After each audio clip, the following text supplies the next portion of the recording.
out mga explorers! Ang ganda, kitang-kita ko lahat dito. Yun ang Mount Nile. Sa tingin nyo ba, kaya kong akitin yan? Maliit lang tingnan no? Sa mga nabasa ko, parang ganyan daw ang Mount Nile. Mukhang maliit at madaling akyatin. Pero hanggang ngayon ay wala itong permanenteng trail. Wild na wild daw yung daan at maraming matitinik na halaman. Kaya yung mga umaakyat, nahihirapan din.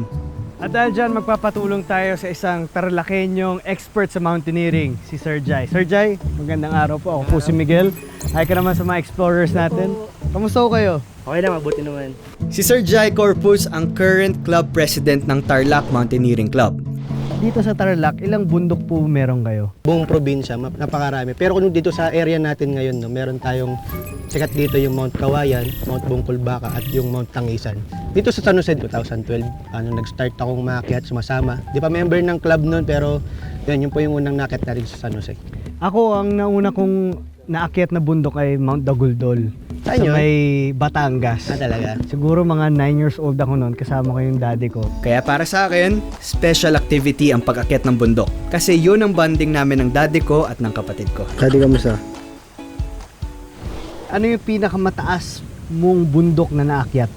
Ako personally, ang nakyat ko sa Luzon, no, ang Mount Kibungan. Kasi ano yun tri-boundary siya ng Benguet, Ilocos, La Union. Dahil sa lamig at view ng Mount Kibungan, tinatawag din itong Switzerland of the Philippines. Pero, hindi madaling pasyalan yan Sina Sir Jai, bukod sa paakyat baba na lakaran, tumawid pa ng 20 tulay para lang makarating sa dulo ng trail. Grabe ang tindi. Ilang araw niyo po inakyat? Tatlong araw. Yung club namin. Grabe. Anong bundok yung inakyat mo nung napasabi ka na mahal mo yung mountaineering? Siguro yung yung Mount Tapulaw Traverse, via Tarlac to Zambales yun. Sobrang overwhelming lang nung experience tsaka nung view. Na sobrang masasabi mo na lang na napakaganda ng Pilipinas. Para sa akin kasi pag umakit ka ng bundok, yung reward doon pag nakaakyat ka sa peak Yes. Ganyan din ang goals ng mga kagrupo niya sa Tarlac Mountaineering Club. 2006 nang itayo ng founders nila yung club at ngayon nasa mahigit 100 members na sila. Ang dami nila at ang dami-dami rin nilang activities. Regular naman yung mga activities ng club namin. Ano-ano ho yun? Yung mga akyat, syempre normal yun, syempre mountaineering club. Yearly din, may mga adapted communities kami sa mga bundok na nagbibigay kami ng school supplies and hygiene kits. Tinatawag namin siyang lahat mag-aaral program. Since 2007 hanggang ngayon, walang mintis yun. Meron din kaming annual event, yung Tarlacyatan, every June. Simultaneous climb siya dito sa Tarlac. Program kasi yung pagpasok sa amin, so magkakaroon muna ng syempre orientation, basic mountaineering course, and then may duration siya na may diagnostic run, 3 kilometers for 21 minutes at mapasa mo. Pag napasa mo yun, mag-aaral ka ng basic life support and first aid, tapos akyat ng bundok. Siyempre, marami pa tayong matututunan about dyan, Sir Jai. Pero ngayon, simulan na muna natin ang ating adventure sa pag-akyat ng Mount Nile. Pero parang mas maganda kung mas marami tayong kasama, Sir Jai. Naghihintay na yung mga kasama ko doon sa jump off. Talaga? Oo. Sige, kitain natin sila doon. So, gawin natin ang first mission ko, ang magmotor. Ready ka ba, Sir Jai? Tara, G! Let's go!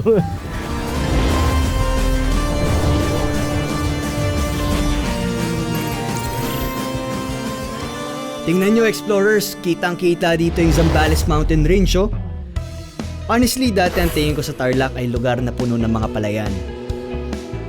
Pero hindi pala.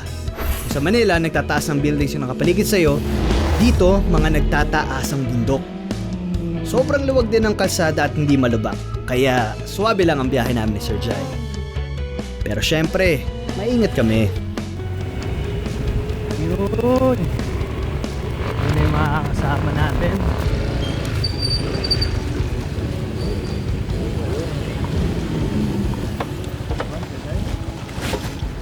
Nice one, Sir Jai. Yes. Nice. Okay, let's go explorers. Nandito na tayo. Mamimit na natin yung mga kasama natin. Pakilala ko lang yung mga members ng Tarlac Mountaineering Club. Si Ate Che, Sir Liomar, Sir Christian, Yan, and Ma'am Daisy. Hello po, magandang araw. Ako po si Miguel.